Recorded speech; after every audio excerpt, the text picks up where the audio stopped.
The Horse and His Boy by C.S. Lewis. Chapter 5. Prince Corin.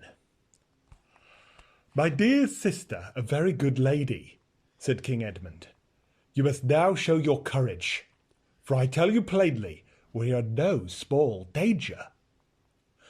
What is it, Edmund? Asked the Queen. It is this, said Edmund. I do not think we shall find it easy to leave Tashbaan. While the prince had hoped that you would take him, we were honoured guests. But, by the lion's mane, I think that as soon as he has your flat denial, we shall be no better than prisoners. Oh. One of the dwarves gave a low whistle. I warned you, your majesties. I warned you, said Salopad the raven. Easily in, but not easily out, as the lobster said to the lobster pot. I have been with the prince this morning, continued Edmund. He is little used, more's the pity, to having his will crossed, and he is very chafed in your long delays and doubtful answers. This morning he pressed very hard to know your mind. I put it aside, meaning at the same time to diminish his hope, with some light common jests about women's fancies, and hinted that his suit was likely to be cold. He grew angry and dangerous. There was a sort of threatening, though still veiled under a show of courtesy, in every word he spoke. Yes, said Tumnus, and when I supped with the Grand Vizier last night, it was the same. He asked me how I liked Tashbaan, and I, for I could not tell him I hated every stone of it, and I could not lie, told him that now, when high summer was coming on, my heart turned to cool woods and dewy slopes of Narnia. He gave a smile that meant no good, and said, There is nothing to hinder you from dancing there again, little Goatfoot, always provided you leave us in exchange a bride for our prince.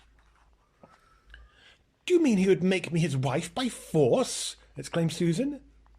That's my fear, Susan, said Edmund. Wife or slave, which is worse? But how can he? Does a Tisroc think our brother, the High King, would suffer such an outrage? Sire, said Peregrine to the king, they would not be so mad. Do they think there are no swords and spears in Narnia? Oh. Alas, said Edmund, my guess is that the Tisroc has very small fear of Narnia. We are a little land, and little lands on the borders of a great empire were always hateful to the lords of great empire. He longs to blot them out, gobble them up. When first he suffered the prince to come to Cair Paravel as your lover, sister, it may have been that he was only seeking an occasion against us. Most likely he hopes to make one mouthful of Narnia and Archenland together. Let him try, said the second dwarf. At sea we are as big as he is. If he assaults us by land, he has the desert to cross. True, friend, said Edmund. But is the desert a sure defence? What does Salopad say? I knew the desert well, said the raven, for I have flown above it and far and wide in my younger days. You may be sure that Shasta pricked his ears at this point. And this is certain, that if Tisroc goes by the great oasis, he can never lead a great army across it into Archenland. For though they could reach the oasis by the end of their first day's march, yet the springs there would be too little for the thirst of all those soldiers and their beasts. But there is another way. Shasta listened more attentively still. He would find that way, said the raven. He that would find that way must start from the tombs of the ancient kings and ride northwest, so that the double peak of Mount Pyre is always straight ahead of him. And so, in a day's riding, or a little more, he shall come to the head of a stony valley, which is so narrow that a man might be within a furlong of it 1,000 times and never know that it was there. And looking down this valley, you'll see neither grass nor water nor anything else good, but if he rides on down it, he'll come to a river and can ride by the water all the way to Archenland." "And do the Calamines know this western way?" asked the Queen. "Friends, friends," said Edmund. "What's the use of all this discourse? We're not asking whether Narnia or Calaman would win if a war arose between them. We are asking how to save the honour of the Queen and our own lives and out of this devilish city. For though my brother, Peter, the High King, defeated the Tisroc a dozen times over, yet long before that day our throats would be cut and the Queen's grace would be the wife, or most likely the slave, of this prince." "We have our weapons, King," said the first dwarf, "and this is a reasonably defensible house." "As to that," said the king, "I do not doubt that every one of us would sell our lives dearly in the gate, and they would not come at the Queen, but over our dead bodies. Yet we should merely be rats fighting in a trap, when it's all said." "Very true," croaked the raven. "These last stands in house make good stories, but nothing ever came of them. After their first few repulses, the enemy always sets the house on fire." Oh, "I am the cause of all this," said Susan, bursting into tears. "Oh, if only I had never left Cair Paravel! Our last happy day was before those ambassadors came from Calaman. The moles were planting an orchard for us, and oh!" And she buried her face in her hands and sobbed. "Courage, Sue, courage," said Edmund. "Remember, but what is the matter with you, Mr. Tumnus?" For the fawn was holding both his horns in his hands as if he were trying to keep his head on by them, and writhing to and fro as if he had a pain inside his head.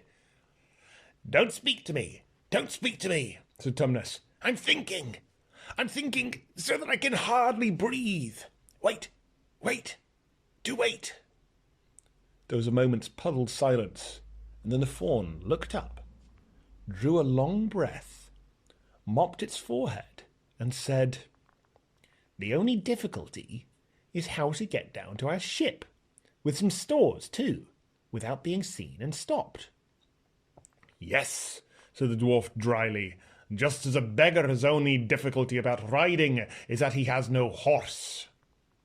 Wait, said Mr. Tumnus impatiently. All we need is some pretext for going down to our ship today and taking stuff on board. Yes, said King Edmund, doubtfully. Well then, said the fawn, how would it be if your majesties bade the prince to a great banquet to be held on board our own galleon, the Splendor Haline, tomorrow night?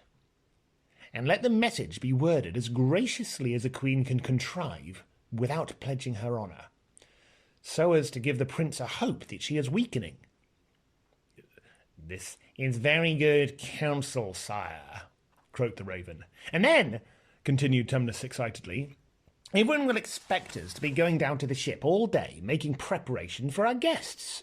And let some of us go to the bazaars and spend every minim we have on a fruitiers and sweetmeat sellers and a wine merchants, just as we would if we were really giving a feast. And let us order magicians and jugglers and dancing girls and flute players, all to be on board tomorrow night. I see, said King Edmund, rubbing his hands. And then, said Tumnus, we'll all be on board tonight, and as soon as it's quite dark. Up our sails and out oars, said the king. And so to sea, cried Tumnus, leaping up and beginning to dance. And our nose northward, said the first dwarf. Running for home, hurrah for Narnia in the north, said another. And the prince, waking next morning and finding his birds flown, said Peregrine, clapping his hands. Oh, Master Tumnus, said the queen, catching his hands and swinging him as he danced. You have saved us all. The prince will chase us, said another lord, whose name Shasta had not heard. That's the least of my fears, said Edmund. I have seen all the shipping in the river, and there's no tall ship of war nor swift galley here. I wish he may chase us, for the splendour Hyaline could sink anything he has to send after her, if we were overtaken at all. Sire, said the raven, you shall hear no better plot than the fawns, though we sat in council every day for 7 days. And now, as we birds say, nest before eggs, which is much to say, let us all take our food, and then at once be about on our business. Everyone arose at this, and the doors were opened, and the lords and creatures stood aside for the king and queen to go out first. Shasta wondered what he ought to do, but Mr. Tumnus said, "Lie there, your highness, and I will bring you a little feast to yourself in a few moments. There is no need for you to move until we are all ready to embark." Shasta laid his head down again on the pillows as soon as he was alone in the room. "This is perfectly dreadful," thought Shasta. It never came into his head to tell these Narnians the whole truth and to ask for their help. Having been brought up by a hard, close-fisted man like Arshish, he had a fixed habit of never telling grown-ups anything if he could help it.